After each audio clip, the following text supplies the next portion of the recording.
Okay, so we're on lesson 4, multiplying binomials and trinomials. So in order to do this, we have to use the distributive property to multiply the binomial by a trinomial. So I kind of previewed this in the last lesson when I said we're essentially distributing everything in the first term to the second term when we're FOILing, and that's what we're doing here when we're multiplying a binomial by a trinomial. So we're going to distribute the first term in the binomial to every term in the trinomial, okay? And then we distribute the second term in the binomial to every term in the trinomial, and then we simplify by combining like terms.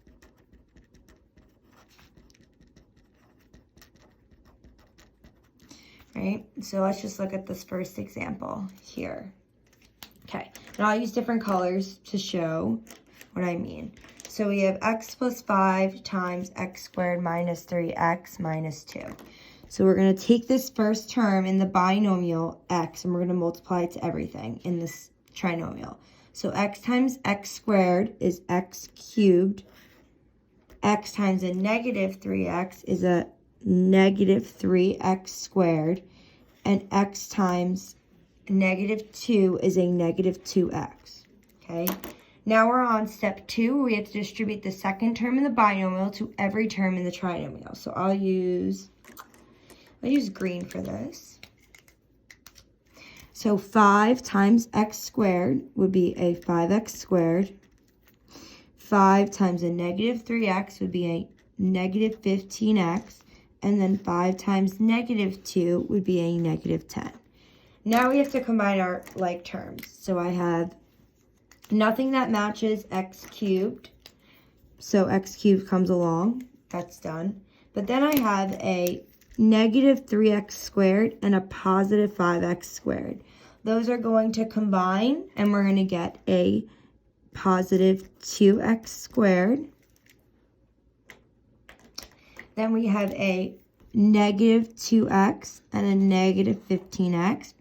So we would have a negative 17x.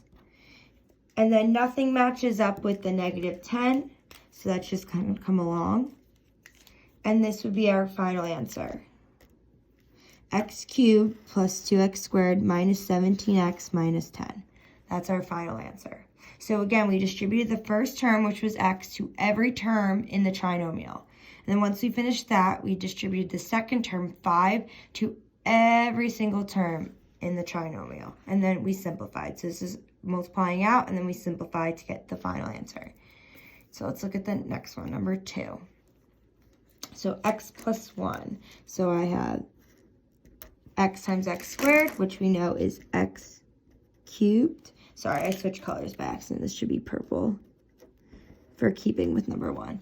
X cubed, and then I have x times 5x. So then I get a plus 5x squared. And then x times 8 would be plus 8x, right? So let's go below. 1 times x squared would be x squared. 1 times 5x would be 5x. And then 1 times 8 would be a plus 8.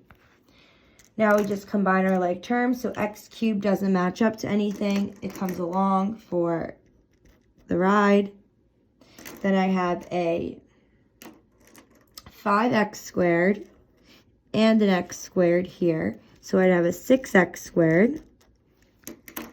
And then I have an 8x and a 5x, 8 plus 5. So we're going to add those two and get 13. And then the 8 doesn't match up with anything, so it just comes along. So we get plus 8. And this would be our final answer. Okay.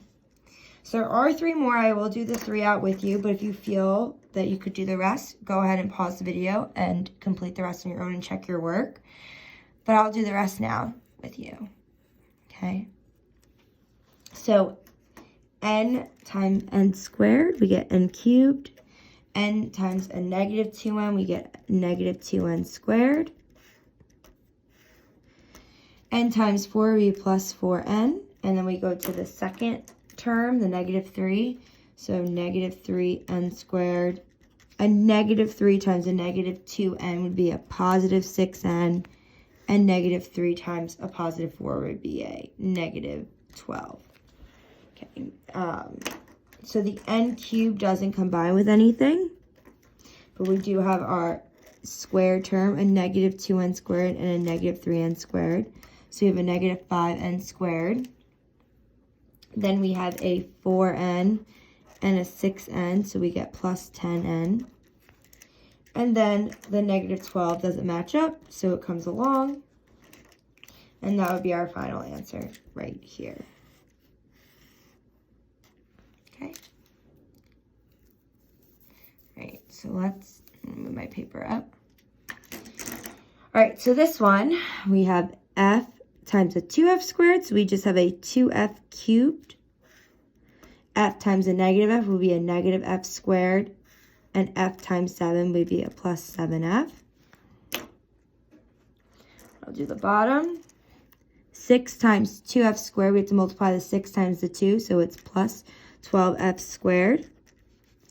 6 times negative f will be negative 6f, and 6 times 7 will be a plus 42.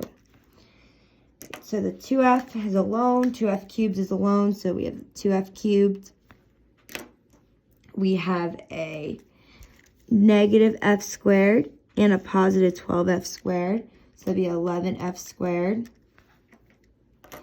And then I have 7f and a negative 6f. So I combine and I get just plus f, and then the plus 42 comes along. And this would be our final answer. So in every single one, it's kind of repetitive now. In every single one of these, we're taking the first term, multiplying it by everything in the trinomial, and then the second term in the binomial, and multiply it by everything. And then the only other step is to simplify by combining like terms. So you can see what I combine and what I multiply by using the colors.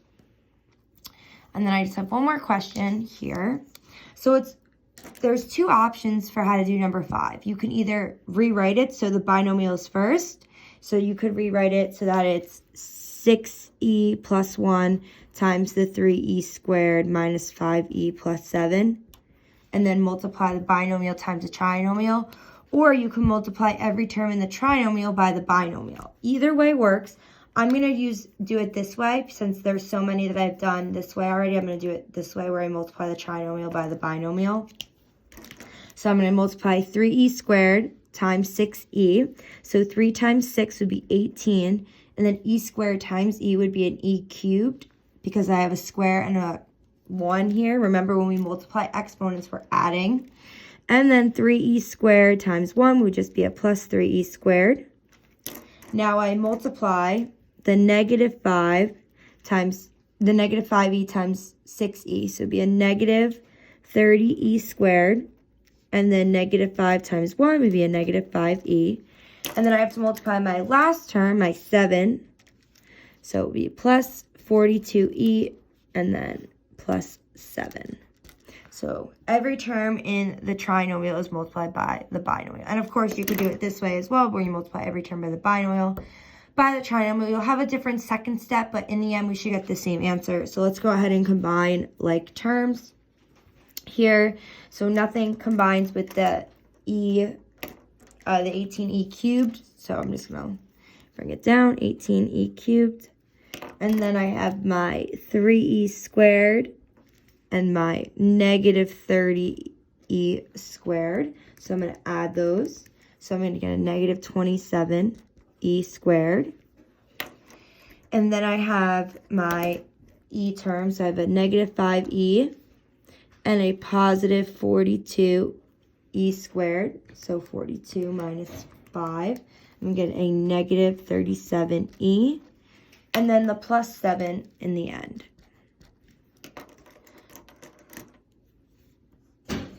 So these are all of my guided examples that I have. Remember that tomorrow there will be a quiz on adding, subtracting, multiplying polynomials, as well as being able to classify. So it's lessons 1 through 4 that we're going to have a quiz on. And if you have any questions, please feel free to email me.